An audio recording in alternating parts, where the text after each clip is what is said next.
species such as alligators, bears, or raccoons is a criminal offense in our state. More than 20 years ago, FWC extended this principle to the marine environment by prohibiting the feeding of sharks and other marine species in state waters, including a ban on operating for-hire vessels for the purpose of fish feeding. The goal is clear: to protect divers, swimmers, and surfers by preventing wildlife from becoming conditioned to associate humans with food. The Professional Association of Dive Instructors offers two simple guidelines: do not touch the wildlife and do not feed the wildlife. We strongly agree. Local operators, such as the Jupiter Dive Center in Jupiter, Florida, also support this bill and share our goal of safe, sustainable shark ecotourism. At the federal level, the National Park Service has already banned the feeding of wildlife across all national parks. H.R. 3831 aligns federal law with Florida's existing rules, bringing consistency to our waters and strengthening public safety. Turning now to H.R. 3706, the SUSHI Act, the FWC also strongly supports this legislation. In the Gulf of America, the commercial red snapper fishery is managed under a strict quota of just under 7.5 million pounds annually. These fish are caught by American fishermen, landed in Gulf states such as Florida, and distributed throughout the country. Unfortunately, illegally harvested seafood, particularly from foreign fleets, poses a growing threat. We are aware of credible reports involving foreign vessels, particularly from Mexico, harvesting fish from U.S. waters and later importing the catch back into the U.S. market. Just a few months ago, 4 Mexican nationals were convicted of illegally harvesting 693 pounds of red snapper and 4 sharks off South Padre Island, Texas. Without robust tracking and enforcement tools, illegally caught fish can undercut American fishermen and undermine conservation efforts. The SUSHI Act addresses this problem by directing the Department of Commerce to work with U.S. Customs and Border Protection and the Coast Guard to develop standardized methods for chemically tracing seafood, beginning with red snapper and tuna. We believe this is a critical step in identifying and preventing the entry of illegal, unreported, and unregulated seafood into the U.S. market. In conclusion, both of these bills represent smart, science-based approaches to enhancing public safety, supporting lawful commercial fisheries, and conserving marine resources. The Florida Fish and Wildlife Conservation Commission stands ready to work with this subcommittee to advance these important initiatives. Thank you for your time and the opportunity to speak on behalf of Florida's marine resources and the men and women who protect them. Thank you, Major Holcomb, and thank you for your work with recent tragedy in Texas. Thank you, ma'am. I now recognize Mr. Corwin for 5 minutes. Good afternoon, Chair Hagerman, Ranking Member Hoyle, and members of the subcommittee. My name is Jeff Corwin, and for 3 decades, I've produced and hosted more than a dozen nature and adventure television series. I'm a wildlife biologist, lifelong naturalist, and passionate outdoorsman. I'm also a commercial fisherman in New England. I am incredibly grateful to live in our bountiful country with its extraordinary natural resources. I have worked in over 100 countries, and no other nation on earth rivals what America has been blessed with. Reflecting on American exceptionalism, we often think of our Constitution, our liberty, our entrepreneurial spirit, but I firmly believe that the vast natural treasures, from fish to forests, have been a consequential but often underappreciated contributor to our national prosperity and global strength. America is founded on the philosophy that our shared natural treasures belong not to a king, not to nobility, but to every American, to be wisely used and cared for, then passed on to the next generation to both harvest and cherish. While American nature is abundant, it is not unlimited. We have many heartbreaking examples of uniquely American species driven to extinction through negligence and overexploitation. Gone forever are the passenger pigeon, heath hen, and eastern elk. But out of this painful loss, we found redemption through programs that focus on conservation with scientific ingenuity and the sustainable management of our natural resources. Vanguard conservation pillars like the Endangered Species Act and the Marine Mammal Protection Act. We all have treasured memories of wildlife and nature. Many of you are passionate about protecting the wild places and the creatures in the communities where you live and you serve. Our American model of natural resource management has always been politically agnostic. Both Republicans and Democrats have incredible conservation successes to celebrate. It was President Nixon who created both the ESA and the MMPA, two unprecedented acts of legislation that today find themselves in trouble. If permitted, American wildlife is hardwired to survive. With the right strategy, endangered species will recover. We have an abundance of evidence proving that. Because of the MMPA, the mighty elephant seal, once reduced to less than 100, is 10,000 strong. The once endangered whales, like humpbacks and blue whales, have rebounded. And the sea otter, once critically endangered, hunted for its fur, now thrives from Alaska to California. The ESA has been so successful that the American alligator went from critically endangered to plentiful and is now a sustainable used resource. Because of DDT, bald eagle populations were reduced to just 66 pair. Today, we have more than 370,000 thriving and flying in our skies. While we have so much to celebrate, we still face incredible challenges. The 370 remaining North Atlantic right whales will soon be extinct if these vital programs are terminated. The ESA and MMPA are the last lifeline for hundreds of imperiled species. The critical decisions you make will determine what natural treasures will be there for future generations. The future of America's wild wonders is in your hands, and by supporting these consequential policies, you ensure that future Americans will inherit a vibrant and wild nation to sustainably use, enjoy, and treasure. Thank you. Thank you. The chair now recognizes Mr. Evans for 5 minutes. Chairman, ranking member, and members of the committee. Thank you for this opportunity to testify today. My name is Gino Evans, and I run a family farm with my mother, sister, and brother, Evans Farms, a sturgeon aquaculture operation based in Pearson, Florida. We began our program in 2003, starting with the beluga sturgeon, and have since expanded to include Osetra, Siberian saruga, and other sturgeon species. We've built a multi-generation closed system broodstock program that produces high-quality caviar and sturgeon meat while reducing pressure on wild populations. We operate under strict federal and state regulations, including the Endangered Species Act. We secured permits, undergone best management practices validation, and work closely with the Florida Department of Agriculture, Aquaculture Division. That's why I support H.R. 4033. It fixes a narrow but critical issue, clarifying that captive-bred sturgeon legally held in the U.S. should not be treated as same as wild populations under the ESA. This is in line with science, in line with international models like CITES, and long overdue. In 2022, the U.S. Fish and Wildlife Service reopened public comment period on this listing. They received 42 formal responses. Of those, 41 were opposed. They came from universities, international sturgeon experts, government agencies, private farms, and industry organizations. The opposition was overwhelming. Yet, here we are 3 years later, still without a final decision, still facing legal and economic uncertainty for our farm. Last year, a petition was accepted by U.S. Fish and Wildlife Service to list the San Francisco estuary population of the white sturgeon. The agency is working on a proposed rule now. The white sturgeon has been sustainably farmed in California since 1983. An ESA listing would force closure of 4 California farms. Aquaculture is not just compatible with conservation, it is one of the best tools we have to achieve it. Look at the crocodilian model. By allowing controlled, well-regulated farming of alligators and crocodiles, we've seen the wild populations recover, poaching decline, and conservation programs thrive.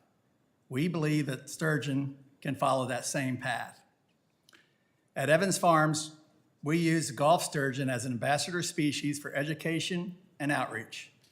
Our farm welcomes school groups, works with scientists, and helps the public understand why sturgeon matter.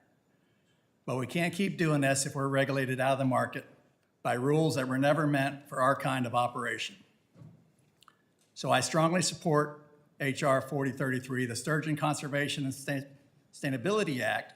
Its common sense bill ensures that captive bred sturgeon held legally and responsibly are not punished by a listing that doesn't apply to our operations or improve species recovery in the range countries.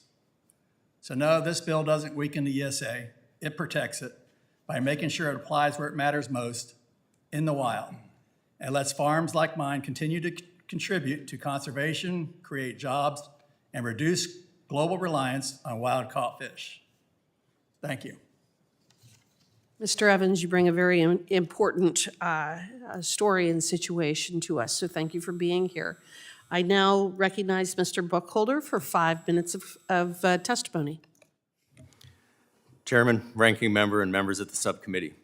My name is Forrest Burkholder, and I'm President and CEO of SA Exploration and Vice Chair of Energeo Alliance. Energeo members are geoscience companies that use earth science to discover, develop, and deliver energy solutions to the world. Many Energeo members operate to the U.S., across the outer continental shelf, including the Arctic, and extensively within the Gulf of America. SA Exploration is headquartered in Houston, Texas. We have permanent offices in Anchorage and Dead Horse, Alaska, and around the world. We have a partnership in Alaska with the Kupik, and we continue to work closely with Kaktovik. For those that are less familiar with geosciences, we do specialized subsurface imaging for petroleum, natural gas, hydrogen, geothermal, and carbon capture storage, to name a few. Think of this as an ultrasound for the ground. Geoscience innovation has transformed energy, providing the data needed to develop resource potential, all while reducing the environmental footprint of exploration. Informed decisions regarding energy development can only be made with information provided by modern geoscience surveys. By 2050, we need to discover 17.5 billion barrels of oil equivalent per year to match global demand. Globally, we've only discovered 1.4 billion barrels this year. America and the world continue to need energy. The majority of energy comes from the earth, and geosciences provides the information that enables responsible production. The increasing demand means energy exploration is required. That exploration and investment will occur where industry can acquire geoscience data with favorable economics and supportive regulatory and policy structures. Of critical importance is the permitting process. Despite or precisely because of its importance, it is a point of heightened vulnerability for the geoscience industry. Permitting of exploration is too often stalled in regulatory reviews without accountable timelines and is a favored entry point for activists looking to block American energy development, whether that's petroleum, natural gas, or even alternative energy. As with many laws, we don't always know the problems until we've operated under them. We've learned that for some people, it's easy to exploit the ambiguities in existing regulations governing the potential take of these activities. Activists have discovered that those ambiguities create opportunities for regulatory sabotage that can freeze agency activity and undermine all the best intentions of honest regulators. You have the opportunity to fix this. In Alaska, despite responsible operations by industry, with no violations, almost every issued permit with exploration activities has been challenged in court by environmental activists. Currently, SA Exploration has 2 requests for authorizations that have been stalled for multiple years with unexplained delays. The failure to issue permits or to issue permits that can avoid legal challenges is hindering projects that reduce environmental impacts and improve evaluation of state and federal resources.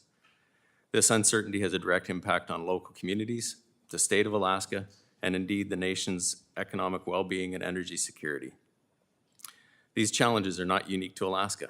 Although mathematical errors were discovered in the finalized Gulf of America MMPA regulation in 2021, proposed revisions were not finalized until 2024, creating uncertainty and delay in the agency's authorizations.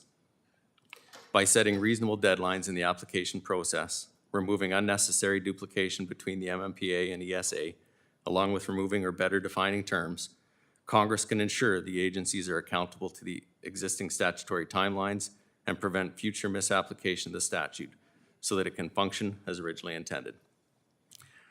Representative Begich's efforts to modernize and revise the MMPA are absolutely necessary. Geoscience investment is a necessary precondition every time to energy investment. In conclusion, the MMPA is supposed to provide better protections for marine mammals from human activities that can cause direct physical harm to them, a goal that has largely been realized. Decades of regulation and litigation have caused the MMPA to be interpreted far more expansively than Congress intended and expose significant flaws in the plain language of the Act. Fixing these problems, as proposed in Mr. Begich's bill, would increase permitting efficiency, decrease uncertainty, benefit stakeholders, the implementing agencies, and most importantly, continue to protect marine mammals. It would prevent abuse of the law and facilitate greater geoscience investment and American energy independence. Thank you for the opportunity to testify, and I look forward to any questions. Thank you, Mr. Burkholder. As of this point, there are 73 people who have voted.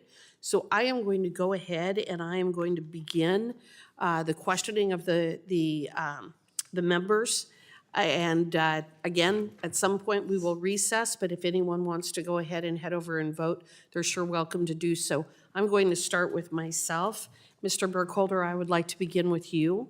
Your testimony states that the MMPA is fertile ground for legal challenges, and I listened with interest as you described the various challenges that you've had in terms of pursuing energy. Over the years, we've seen environmental activists use the legal process to halt projects. How would reforming the MMPA address this type of litigation? Thank you for that question. Revising the bill would allow ITRs to remain in place for longer than 5 years. This will help prevent situations like we've seen in Alaska where NGOs repeatedly challenge every permit that's issued. The revisions will also lessen or eliminate interagency compliance for MMP authorizations, which helps reduce repetitive analysis and the number of decisions NGOs can challenge. I've heard multiple questions on the front of how can agencies get things done, and I would just say if we have better defining terms and we're able to easily understand them, we'll be able to get those permits issued in a more timely fashion, and they'll be more robust. Industry's not looking for exclusions to, following the guidelines and ensuring that our marine mammals are protected. Wonderful. Well, thank you. I'm just going to quickly follow up. Decoupling the ESA and MMPA is a reform suggestion that has previously been proposed. Could you share how the discussion draft attempts to accomplish this and how it would improve the permitting process under the MMPA? I think that having clear guidance from Congress for the agencies will allow us to ensure that species are protected and that industry acts responsibly, and separating those analyses will improve that process. Mr. Evans, I'm going to quickly turn to you. Can you detail for the subcommittee all of the steps you have taken to try to comply with the current 4D rule requirements for beluga sturgeon and why that compliance has proven impossible? Yes, ma'am. Thank you for that question. At the farm, under the ESA, there is a clause in there called the 4D rule, which if you meet the 4D rule, it will allow commercial trade in that species, which means that we need to go to the range countries and start an education and conservation program. Some of the range countries are Russia, Ukraine, Iran. So for a small farm, it is insurmountable hill to climb. We followed what the service told us to do, didn't get any response back besides Ukraine that said that right now they were more fighting for their life than they were worried about conservation in the beluga. These beluga have been on the farm for 14 years now, and we can't do anything with it. We have to feed them, take care of them. We can't use the take to euthanize them. So this has turned critical for us. Do you believe that domestic aquaculture of sturgeon species and the conservation of these same species in the wild can responsibly coexist? Yes, I think, aquaculture is the only way for these species to exist. It'll remove, most of the wild-caught caviar in the world now, it comes from other countries. But just being listed on the ESA has nothing to do with their recovery in the wild. Mr. Corwin, in your testimony, you state that marine mammals' primary sense is hearing and that they are susceptible to noise. Do you think marine mammals are impacted by the continued operation and construction of offshore wind farms? Thank you for that question. I think that we really do have to do a deep dive on any construction that we do off our shores, and that we have to find that balance.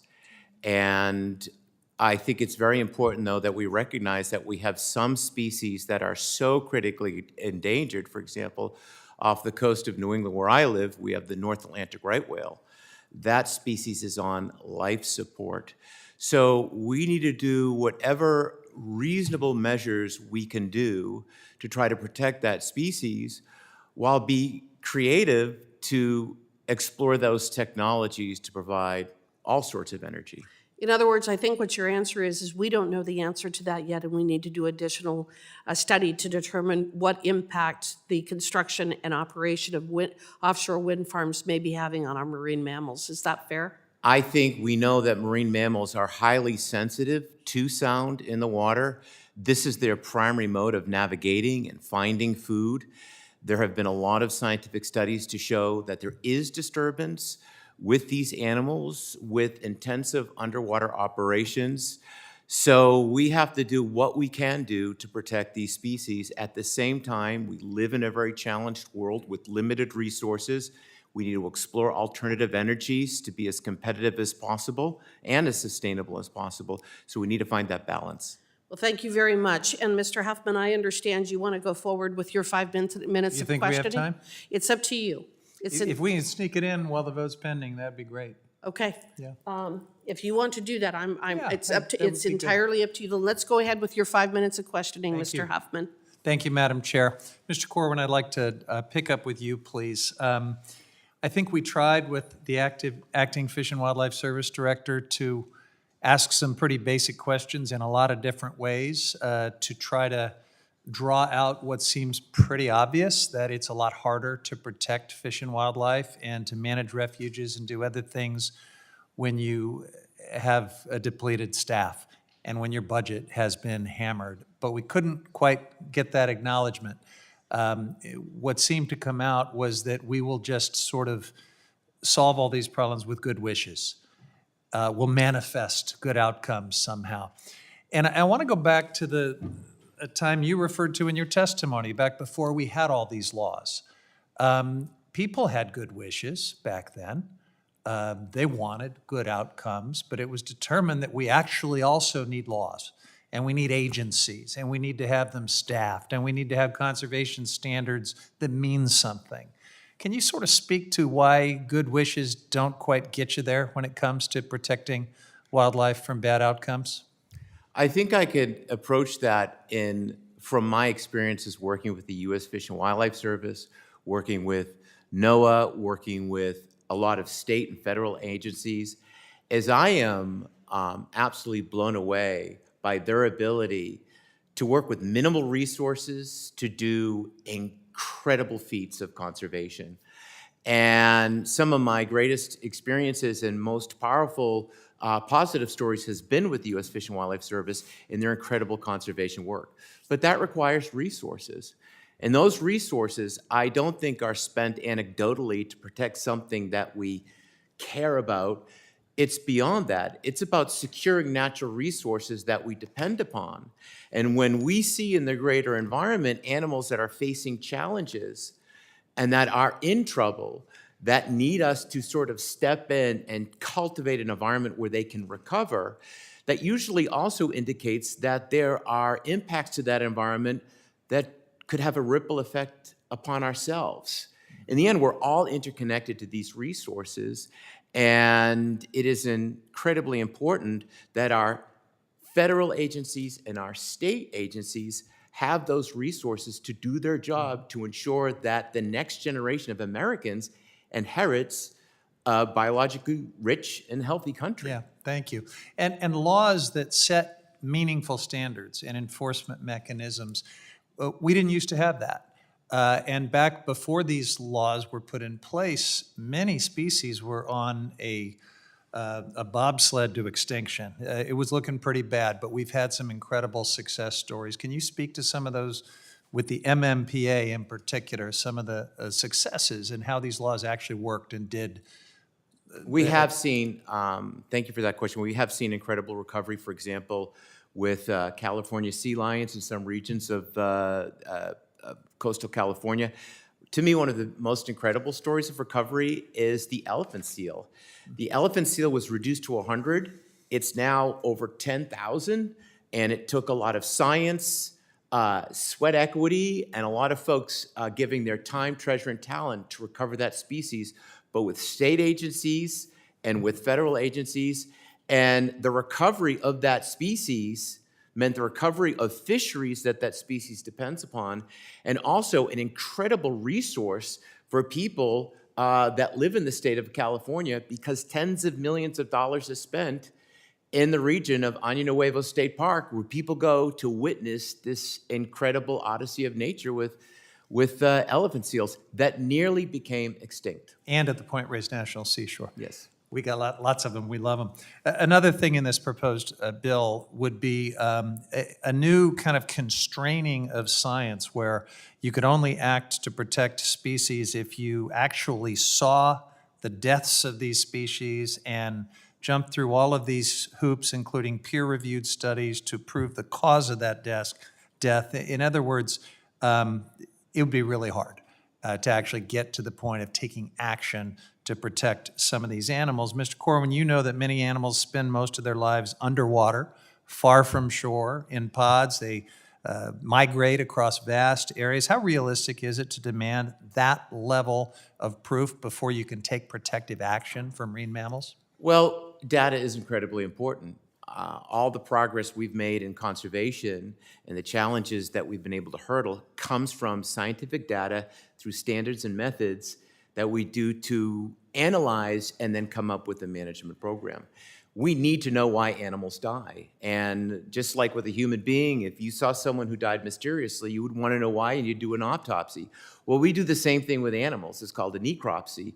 And all that information we discover not only reveals the impact of that individual, but also what's happening in that population and species. And oftentimes we could find an interconnection to ourselves, for example, with a resource that we also use that they use, for example, with diatoms and algae and things like that, and blooms in the environment. So it's critically important. I'm going to need you to wrap up. Sorry, please. all right, time. All right, Thanks. thank you. Yield back. Thank you. We are out of time. We are going to we're going to recess, and we will reconvene a little bit after 5. I'm going to say 5:10.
Reconvene the hearing, and I am going to call on Ms. Hoyle, the ranking member, for 5 minutes of questions.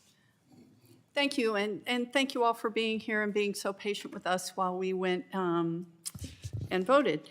So for my first question, I'd like to ask Mr.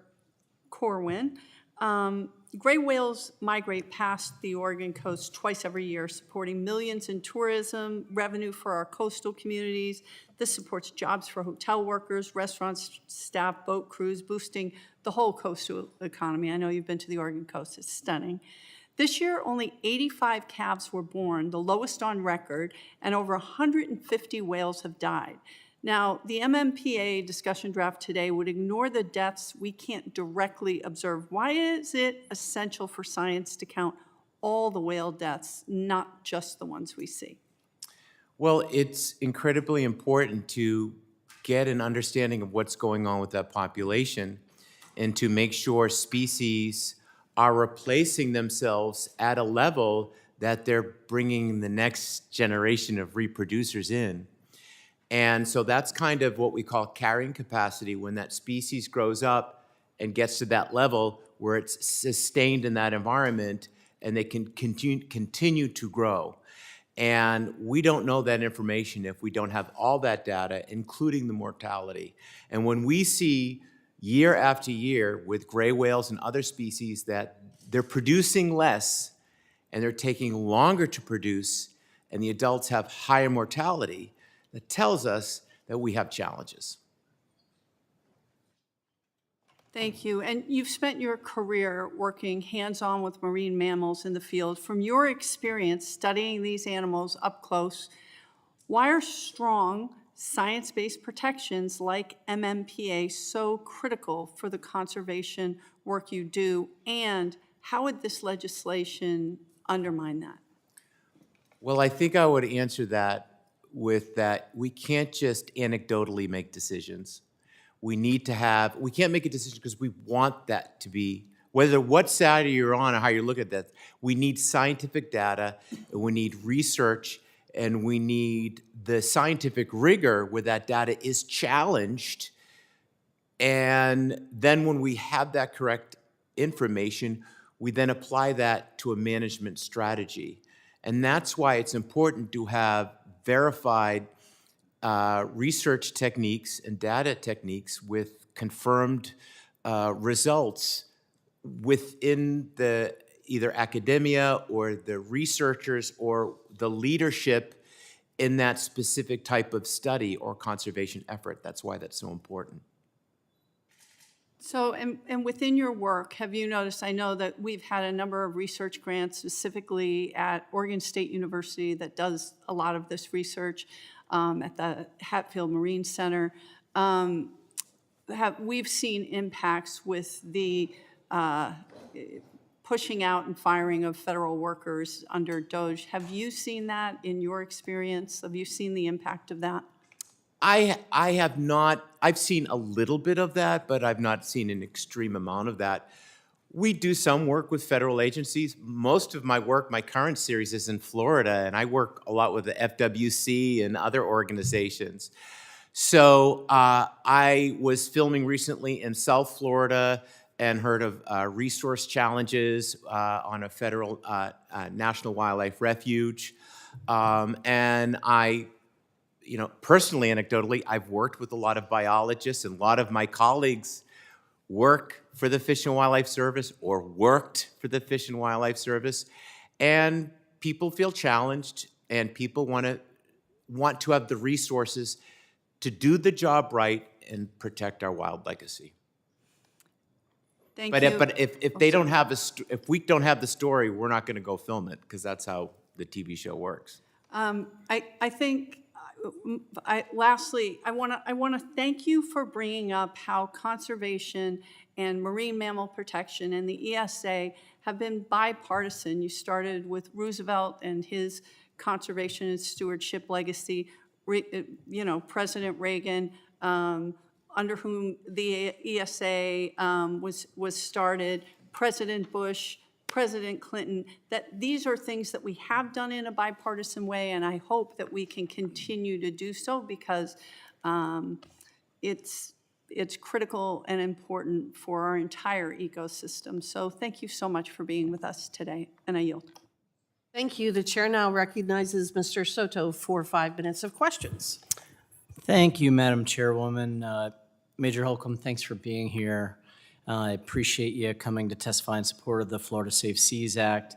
Have you seen a higher incidences in shark feeding lately in Florida?